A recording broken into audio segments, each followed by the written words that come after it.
We're going to do Course in Miracles in the text, chapter 19, part D, the fourth obstacle to peace. We're on the fear of God, and I think we read the first three verses. The fear of God, the final step to your disassociation. In verse 4, I can read unless someone else would like to. There I go. Verse 4. See how the belief in death would seem to save you. For if this were gone, what would you fear but life? It is the attraction of death that makes life seem to be. It's a helmet. Oh, sorry, I had something falling in my house. It's the attraction of death that makes life seem to be ugly, cruel, and tyrannical. You are no more afraid of death than of the ego. These are your chosen friends, for in your secret alliance with them, you have agreed never to let the fear of God be lifted, so you could look upon the face of Christ and join him in his Father. So this is the same story that we have agreed to remember, that there is another, and that there is a world outside, and that we are in this outside world, and that there are outside people, and we're one of those outside people on one of the little planets in the outside world amongst many planets and many worlds and many universes. And in that whole dynamic, your little thing can die and other people can take from you. It's a whole thing. And so basically it's saying we've agreed to that story of separation. And anything else, you can do anything else, but don't give up the story of separation.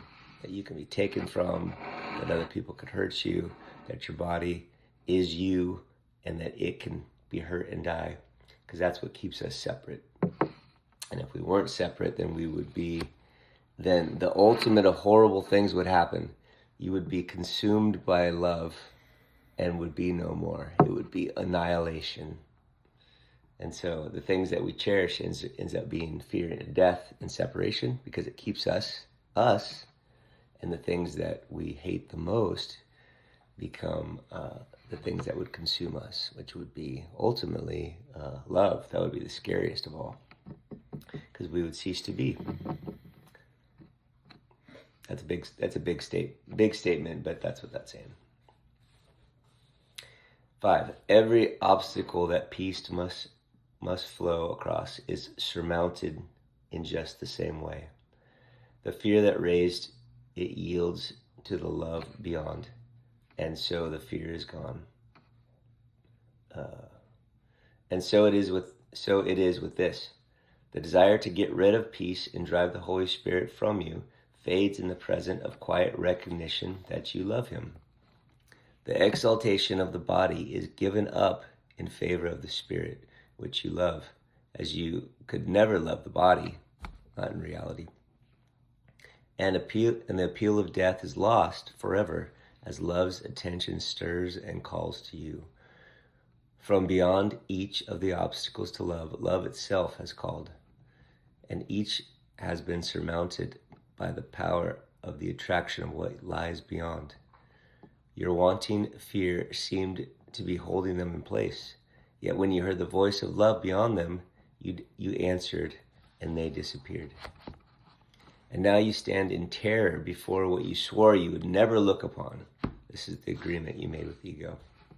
Your eyes look down, remembering your promise to your friends, in quotes, at the loveliness, in quotes, of sin, the delicate appeal of guilt, the holy, in quotes, waxen image of death, and the fear of vengeance of the ego you swore in blood not to desert, all rise and bid you not to raise your eyes. Don't look at it. For you realize that if you look on this and let the veil be lifted, they will be gone forever. All your friends, quotes, your protectors, in quotes, and your home, in quotes, will vanish because they aren't those things. Nothing that you remember now will you remember. It seems to you the world will utterly abandon you if you but raise your eyes. And this is why we get stuck in all the crazy stuff we do over and over again, because we're led by terror. Terror for what? Well, we don't often know terror for what, but we know what we know, and it's better to deal with the devil we know than the devil we don't. Usually, that's a common thing anyway. And so we end up repeating the same kind of drama and trauma in our life over and over again. Mm-hmm. Don't look at it. That's what the ego's saying. The Holy Spirit is saying, well, let's look. Just look. Because it's not real. Yet all that will occur to you, all that will occur is you will leave the world forever. This is the reestablishment of your will. So it's talking about the decision maker here now, not your personality, not your ego that's keeping you in drama. It will reestablish your will. Look upon it open-eyed, and you will never more believe that you are at the mercy of things beyond you, forces you can't control, and thoughts that come to you against your will, which is the normal state of the character in the drama, which we think is us. It is your will to look on this.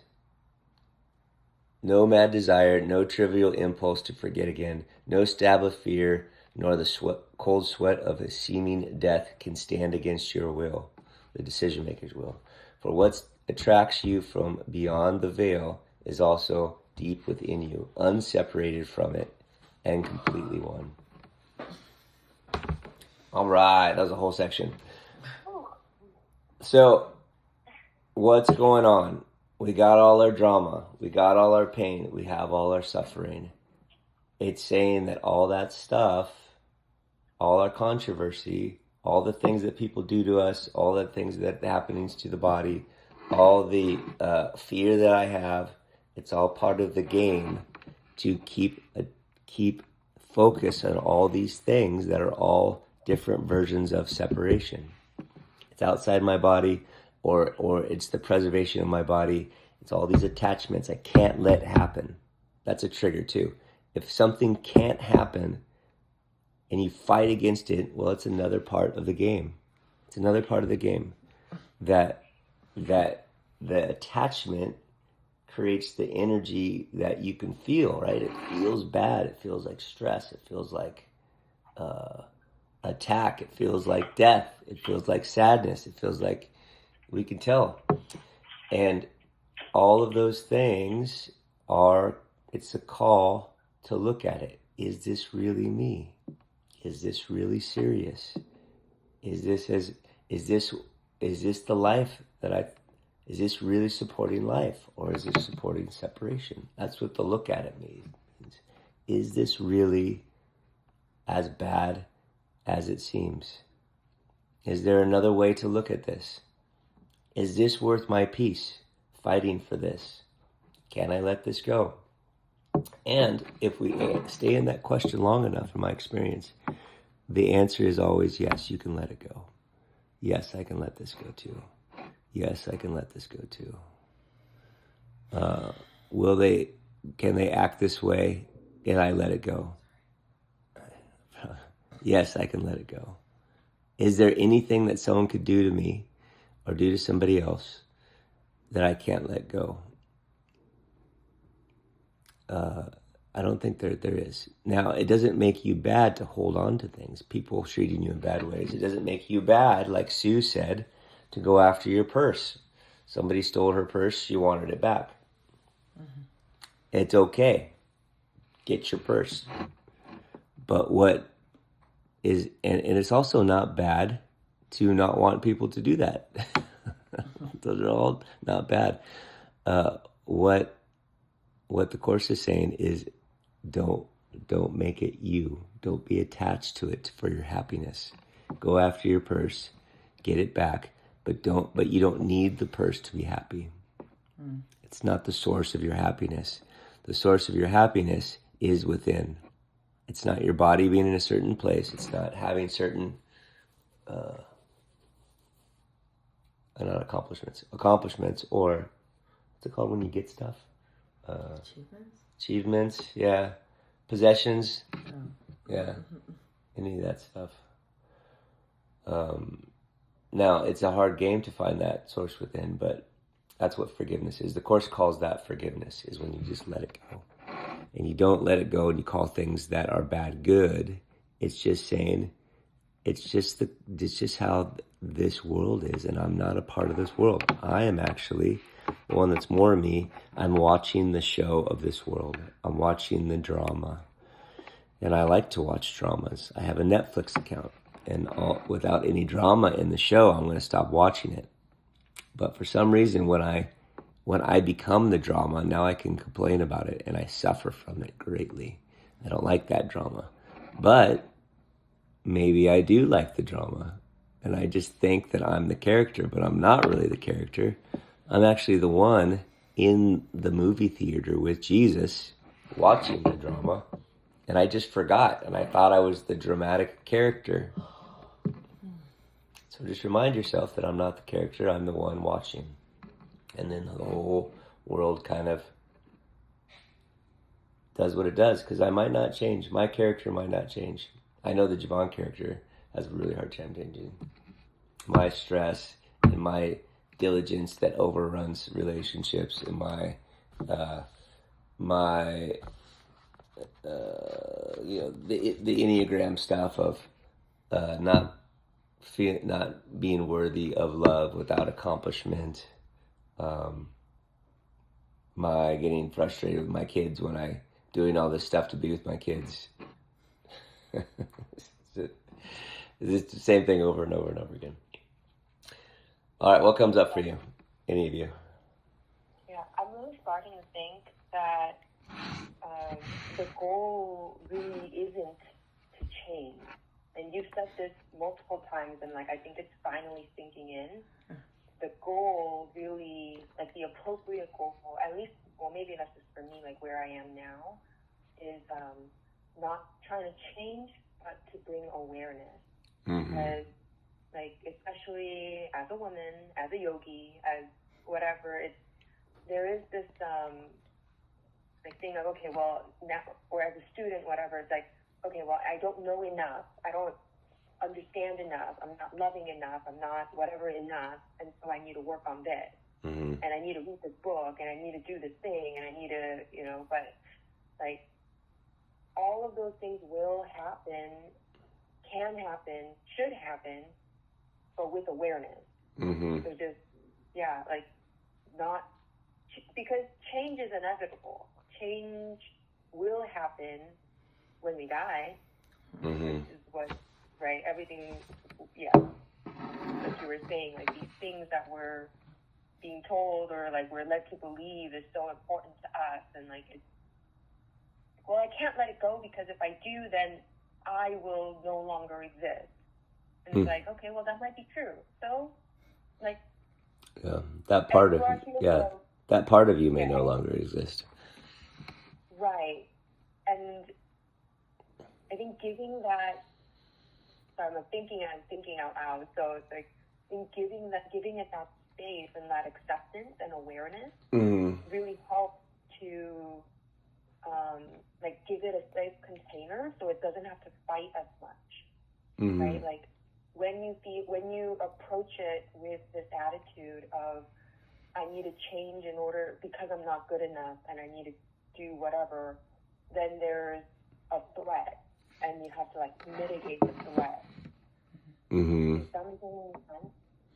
Yeah, it's a survival mechanism that happens automatically. Yeah, and the wanting to change triggers that survival mechanism. Whereas if you were to do the whole just awareness, approaching with awareness and then watching, it doesn't mean stop. It doesn't mean stop acting it out. Right.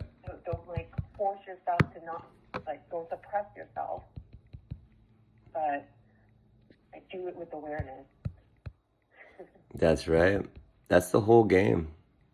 The whole game is to do it with awareness. Because I just shared, sorry. No, go ahead. I just sent to the group this video. I think I might have shared it with Layla already. I don't know if I shared it with you, Javon.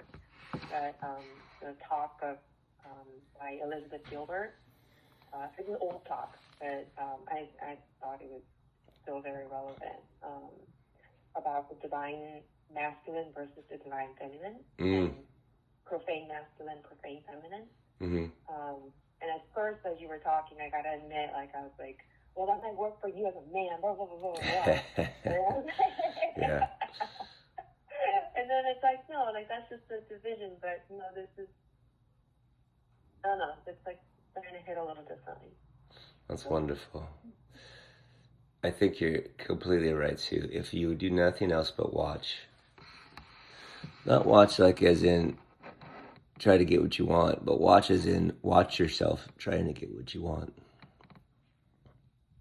It's a different level of it, and you can see your rackets. You know, like the rackets that we have are these. It's the classic flower shop on the side of the road that's doing so well, but the flower shop is actually a racket because they're selling bootleg liquor in the back. You know, the real business is hidden. That's the classic use of racket. That's what a racket is. And we have so much real business that's hidden. And the real business that we're doing is hidden from us in our present awareness. And we defend the flower shop. Look how lovely the flower shop is. Why would you come against it? You know? And then, you know, the racket is bootleg liquor, and you're killing people to keep your business going. And, you know, you're putting people in the grave, people that you care about in the grave. And you're defending the flower shop. Well, sure, flowers are lovely. And you can defend your flowers, but you're not watching. It's not about the flowers, it's about the death. Can you release the death? Well, yeah, you can, but you got to be honest, or at least be willing to look. You got to look at your rackets, and we all have the rackets. And our rackets are so unique to our temperaments and our particular expression. You know, these personalities, very unique. And most likely you don't know you're playing your rackets. You don't know the extent of your rackets.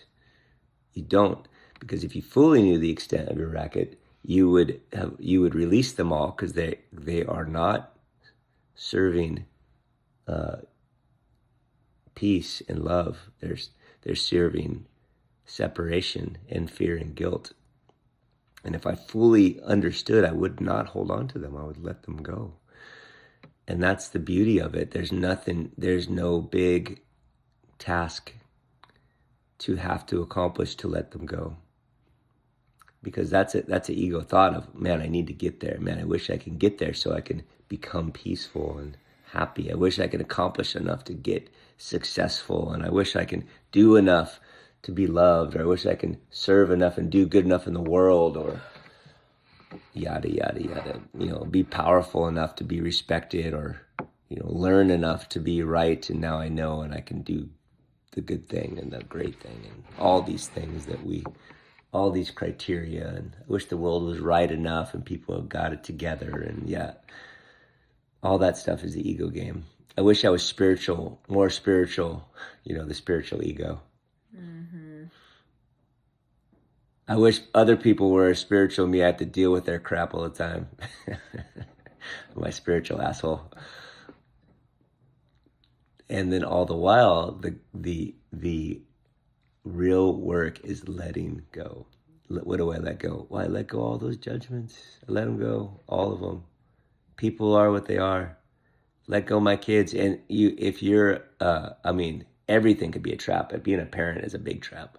I have to get my kids to be good. I have to save them from the tortures of the world that I went through. Mm-hmm. Every parent goes through this when you're a kid, when they're a kid, when they get older even. I don't think it ever goes away. But, I think it's in full effect when they're kids. I have to, then you have people like moving heaven and earth to make sure the kid gets into the right preschool so they can get into the right elementary, that gets them into the right high school, that gets them into the right college so they can, have a good life. And we do various versions of that all the time. But what if our job wasn't to make anybody anything, including our kids? What if our job was to release all of our judgments so that we can experience the love that we already are, period?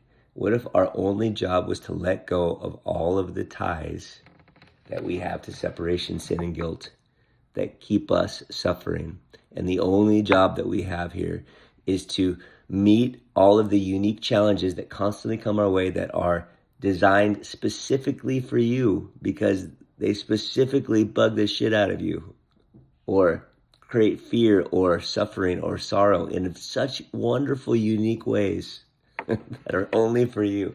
And so you get to release them because of the love that you have for yourself. You've given yourself this perfect lesson so you can release it and rise faster. Save time. Over and over again, the Course says this is really a course just to save you time. Save yourself thousands of years because the lesson that you have is uniquely created for you so that you can let it go. Man, you've been carrying this judgment maybe for many, many, many lifetimes, thousands and thousands and thousands and thousands of years, if you believe in that kind of stuff. How many more lifetimes do you want to carry it and keep that thing going? I'll do a couple more, please. Okay, no problem. You got it. You can I let it go right now? Oh yeah, you can let it go right now. Well, when will I get to the lesson? Should I go into a cave? No. The lesson's happening. It's right now. It's your life. You're actually in the custom. You're in the custom program right now. Congratulations, you made it. This is very advanced. It's tough. I can't believe you volunteered for this, but wow, what an opportunity. What do I do with this custom program? Well, you just basically walk around forgiving all the stuff that drives you crazy. You let it go, and you try to do the best you can after you forgive. Let it go. Oh, they're doing the best they can. Oh, I'm doing the best I can. Wow, really messed that up. Wow, they really messed that up. They're doing the best they can. Do you not go for what you want? Oh yeah, you can still go for what you want. Yeah, just make any life you want. But the goal is, the work is, the whole program is, you forgive along the way. Everybody's doing the best they can, including you. Don't beat yourself up either, because that's kind of the same stuff. Because you're not your body, you're not your personality. You're the one watching the whole show. But that's a little bit more advanced. Maybe you're not going to get there in this life, but don't worry. It's all part of the program. You're actually doing great. You don't know it. That's probably the conversation that we would have had, or if we could step out of our life, I bet you that would be the conversation that we'd have with ourselves. Mm-hmm. What do you think?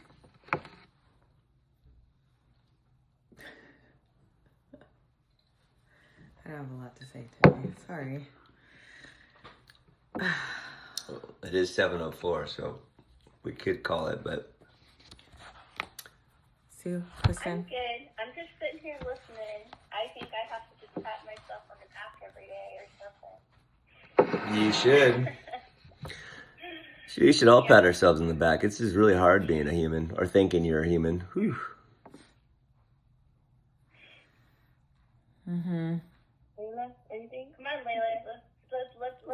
Let's hear your story, Layla. You have something? Did I talk that much? You just have good examples. The only thing I was thinking about during this lesson is thinking about how much I was judging my child the last couple of days. I do that too, man. And how I need to stop. Well, she complains about the fact that she doesn't have friends. And then I see how she interacts with her friends, and I'm like, you're kind of a bitch to them. Like, yeah. She's really rude. Really? Yeah. And it bothered me that she doesn't see that she is like that. And so Jared noticed it, and then we both, like, pointed it out to her. I think we did it. We waited, obviously, till our friends were all gone. But then we kind of, like, had all the examples lined up and we're ready to execute, and we did. And whatever you said this morning made me realize, like, we just fucking attacked her with it. And I think it was like, I'm making this effort, me and Jared are making this effort, and, like, going crazy trying to, like, make your life better because you say you don't have friends, and then we take all this time to, like, take you to the fucking Spectrum with your friends till 9 o'clock at night, and then come home and make dinner, and then I made you cupcakes, and then we made a fucking laser tag, right? You know what I mean? And, like, and then you ruin it by being a jerk to your friends. Like, I don't know. I was like, I just don't want to, fuck it. I don't want to do anything for you anymore. And I don't know, something you said just made me realize, like, I just need to love her. Yeah. Well, you do all those things so you can love her, right? And then you end up attacking the person that you love because they didn't turn out the way you wanted. And I do that all the time with my kids. You know, I do all this stuff because I love them, and then I end up attacking them because they're not using their life I wanted to give them in the way that I think is the way that they should do it. And I am attacking the one that I'm trying to love. It's craziness. Yeah. Yeah, I have that issue with Britain sometimes because she has. I like to say she has a big personality, and that she lashes out all the time, and I hear her lash out at her friends all the time. Like, deep down inside, she's such a sweet kid, but she just. I'm like, oh my gosh, she's driving me nuts, and like, same thing with, like, the husband lashing out at him all the time. Like, the one that I love, I'm lashing out at him. And it's just having to take a step back, take a deep breather. Yeah. Everything's okay. Yeah, ultimately it's okay, but your plan might not be okay. That's the point. The plan might not be okay. How it should be might never happen. And then what? Yeah. That's the hard part. And then what? Yeah, not knowing what you're going to do next. What are you going to do next? Yeah, well, and when my plan doesn't work and how things should be don't work, and then you can end up in a constant state of resistance that lasts your whole life. And I think that is the normal, is a constant state of resistance. And and then at that point, we'll label things as happy based on what our social media posts look like. Are you happy? Well, obviously, look at my social posts, you know. Yeah, we only post positive things on there. We don't post our traumatic stuff. Or maybe some people do, but... Yeah. But you're going to, whatever it is, you post the image that you want to have out there. And your inner state is not a consideration. It's the image that you post. And social media is like, it's really souping up this image thing that we carry around with. Because now we're consciously fine-tuning the image to be like these little snapshots on top of the already separate image that we're living out. It's craziness. Christian, have you read The Disappearance of the Universe? Did the girls give you that book yet? Oh, yeah. No, I have not. No. You I can should just order the book on Amazon. No, You should get that or the Audible. The audio is really good. I was gonna say you can log into my Audibles if you want. It's really helpful with all this stuff. It's like, Okay. I'll explain it to you later. and it's a great book. I'll send you the links. Thank you. Really great book. Okay. Yeah, absolutely. No, that would be really good. I'd like that. Actually, I think that would be really helpful for what she's going through right now. Yeah. You can say it. Yeah. It's okay. Everyone's going to know anyways. What you're going through? I got, yeah, it's okay. But everyone's going to know anyways. I mean, if you want to share, you can. Yeah, so my husband beat me on Friday, so he's in jail. And I'm sorry. It's hard. I know. I had a rough weekend. I'm working today, but maybe it was like I got mad over. I don't know how many times I can be cursed at that I just couldn't take it anymore. So I threw my tennis shoe at him. Yeah. Didn't hit the wall because I'm the worst team ever. I will never be a baseball player. Yeah. But it was just the constant yelling and screaming. So I tried to knock his glasses off, and he threw me on the ground and pinned me down and started hitting me. And I was screaming for help. My back neighbor even came downstairs afterwards with her gun in her hand. Oh my God. And I didn't want to call the police, but I was told call the police. Everybody said call the police. Yeah. Yeah. Glad you did. And That's probably good. And like I didn't know he was going to get arrested. They're like, do you want to press charges? I said no. Yeah. Now I kind of wish I. Someone always has to go to jail. We call the cops on domestic. Yeah. I'm not aware of it. That's the thing. I don't think I've ever had a speeding ticket or anything. Like I have like the cleanest record in the entire world. I don't know how these things work. Well, it's probably good you didn't, because you wouldn't have called. Well, you don't hit girls. You don't hate girls. This is something that you teach, that I teach my 7-year-old. So, you don't hit girls. Liam hits his sister all the time. And I'm like, oh my gosh, like, stop hitting your sister. I don't know, it's like a sibling thing. And I understand it's a sibling thing. I don't think he would ever lay him in the lemon, but until it's his like, sister, so I don't know if that's okay or not. But yeah, they fight siblings all the time. Like, they physically fight all the time. And I'm like, guys, shut up. Mm-hmm. I can't handle it anymore. You guys are driving me nuts. You guys are, like, fist fighting over the fact that Liam is sitting on the part of the sofa that Burton wants to sit on, and they start wrestling. I was like, you gotta be kidding me. I know. Like, you cannot stop. Just Yeah. somewhere else. They love it. Yeah. They love to fight. Yeah, that's just that sibling too. And I'm an only child, so I don't know what it's like. Oh no, you missed out. Oh my gosh, I was long to have siblings. I wish I did. Like some part of me feels like lost or like not fully connected because I don't have siblings and everybody else has siblings. Well, I don't touch any of my siblings, so trust me, they're overrated. Well, it sounds like you're getting all the life lessons that you need without them. Yeah, you're good.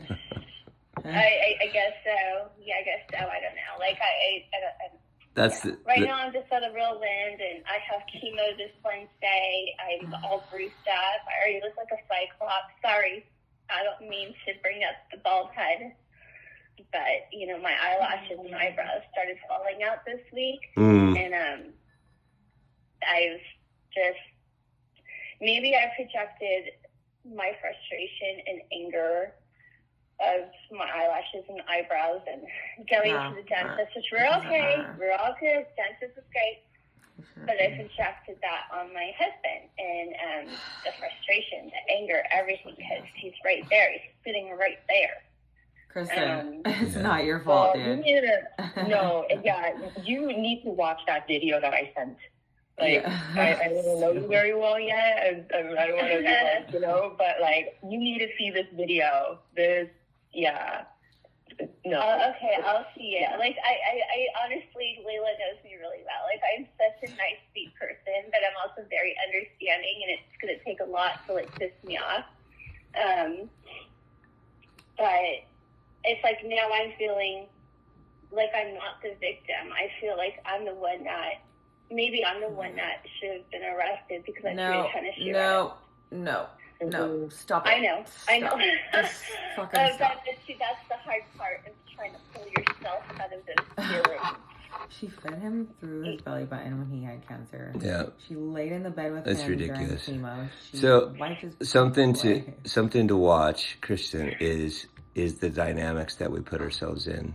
and it's perfect Like, I for. put myself in this situation, though. That's the thing. Like, I landed myself in this Well, situation. I'm not saying that in a way that is I'm giving you blame.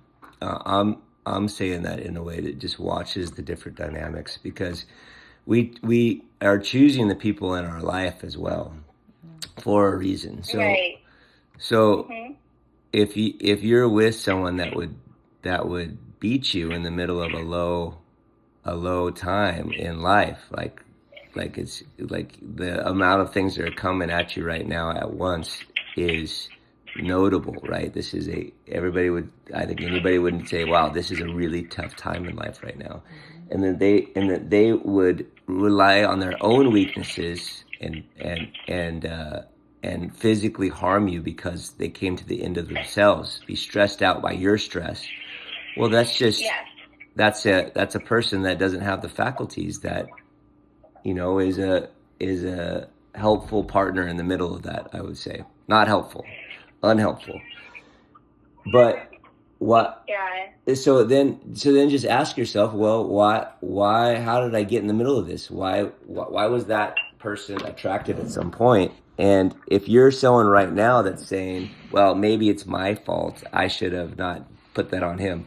Well, that's kind of like the dynamic that I'm sure is repeated, because you are a nice person, you are a beautiful person, and you are very sweet, and you are wanting the best, you are wanting to help always. Probably, I wonder if you're taking on other people's responsibilities, taking it on, because I'm nice, I love you, I want to do it, I want to do it, I want to do it. And so I take it on, I take it on, I take it on. Oh, I'm sorry. Bye. I'm sorry that happened to you. It's probably my fault, like all that kind of stuff. And when we take on other people's responsibilities, we make them weaker. That's the thing to note when you're that person. It comes from a beautiful heart that loves, but when you make people weaker, they get weaker, right? You're taking it from them. When you take the people's hard things away from them, it's not a service. And so then that's where awareness comes in. Watch awareness. Why are you doing that? What's the inner guide there? Because so many times when I do stuff that's kind of nice and not kind, it's so that I can feel good about myself. And how much I don't know. This is just a temperament wise. I don't know you, Kristen, in this way, but temperament wise, when people do things like that, one of the things that's the racket behind the thing is, I need to look good. I need to look like the caretaker. I need to look like the nice person. I need to look like it's this appearance thing in the world for that particular temperament of, I can't ever look selfish. So I'm never going to do the things that are overtly taking care of myself, because that looks bad and I don't want to be the mean person or, whatever like that. And I don't know if that is you, but it is. Watch. You gotta. I'm just a very caring, loving person. Honestly, like, I could pick up some strange homeless person off the street and try and nurse him back to health just because. I don't know. And it's not out of a self-image thing, or I need to make myself look good. I don't think like that. But you feel good. I have a lot of helping caring others. Nature. I honestly, truly want to do this, and I don't know what the outcome's going to be. When I met my husband, I found out he had cancer before we even met in person, and we had a really great, loving relationship. It was amazing. And then, we got married quickly within a year. Actually, we haven't even been married for a year now. That's great. But it was after we found out I had cancer, shit just hit the fan. And, I'm very down on myself sometimes, and maybe I'm projecting my feelings about how I'm trying to fight and be a good person and take care of my kids and make sure my kids aren't scared, because Liam, I told you, Leila, I think a few months back, he was walking around telling all of his friends that mom's going to die, mom's dying, she's going to die. So sad. And it's like, you know, like, you don't ever want to hear that from your kids. Like, I had parents that were texting me, like, oh my gosh. Yeah. What? You know, like, I didn't know this. But there's so much stress and so much responsibility on top of that being taken on that I don't have responsibility to really care too much about much more at the moment. Yeah. Well, and you've been carrying your relationship. I'm sure I'm making this up too, but I believe it seems like you've probably been carrying the pace and like the energetic and the like the caring, feminine wholesomeness of your relationship. You've been carrying it, and now that you don't have the capacity to give that part, like you're pulling back. Things are unraveling, right? Because exactly. Other like, people weren't doing that. It was all you. My husband and kids like I did a few months ago, because I just can't. And like this weekend, I'm gonna get sick again. I gotta take this injection. Who's gonna give them to me? My husband gives them to me. I can't do it myself. It's like you gotta think about all this stuff. And I'm sure Britain would love to inject me. It's just like, did I projected the amount of stress and frustration to my husband that drove him crazy? Like, I drive him crazy. Well, there's a difference between you drove your husband crazy and you're not there to fix things. So if you take your hands off the wheel of driving this family and spending enormous amounts of energy to keep it the way it was, is it your fault when you stop being the manufacturer of pleasantness? Is it your fault when other people's lives unravel? The answer is no. It's their life. Yeah. You don't have to keep on giving the enormous amount of energy to keep people happy and pleasant and lovely. It's not a bad thing that you do it, but as things unravel, it doesn't mean that it's your fault. Right, and I think that's very true. And I think that's, like a projection of some of our lessons that we listen to. I mean, ever since I've joined this group with you guys, like, I honestly, Layla sends me the videos, and I rewatch them over and over again, so I really understand stuff. And it's great tools of opening up your eyes. I get that, and I'm just like, okay, but of course we don't fix ourselves overnight. No, you don't. Yeah, just I think watching yourself and the dynamic. Or maybe we could keep our mouth shut when we could have said something, But like we learn and we slowly get through. But man, it's a big change. For sure, yeah. I would say the first thing of fear and guilt is to realize that it's not your fault. It's not your fault. Like, you're not bad for doing things this way or that. Now, you can realize your participation. That's fine. It's not a bad thing. But to take it another step and say it's my fault, I should have done it different. Man, I wish you can want things to be different, but the guilt part is the part that keeps you separate. And people's lives unravel sometimes. But whether it's your husband or your kid, if they're unhappy, that's not your business to fix that. It's your business to love with an open heart. That's it. And let people be unhappy when they're unhappy. Mm-hmm. I mean, that's hard right there. That's hard for all of us. That's what we were talking about with Layla and me with my kids. And, when right, Carolyn's like, you don't want them to be unhappy, but you're like, oh my gosh, I can't fix everything in this world. You can't fix anything in this world. That's the real kicker in the ass. It's a fantasy to think you're going to fix it. And so the only thing you can do that's really good is forgive, love, do the best you can, go for what you want, because that's the kind of game we're playing, of going for what you want. But as you do, the real goal is to forgive and release and to let things be as they are as you go for what you want, and give yourself a break and forgive, release, love the best you can. People are doing the best you can. You're doing the best you can, and it's going to fall apart. But the good thing is, when things fall apart, when things fall apart, they tend to reorganize in new and better ways when you keep an open heart.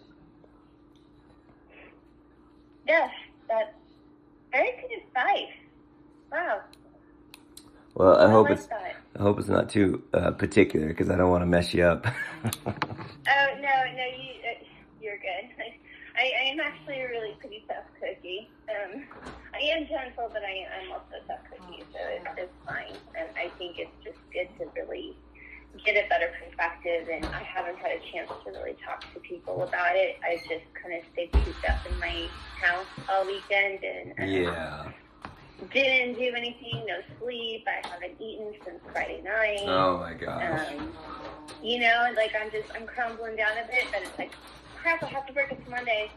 And it maybe just because I'm staying busy, I'm going to just be a little bit more focused on, I'm making a bunch of meatloaf right now. But, yeah.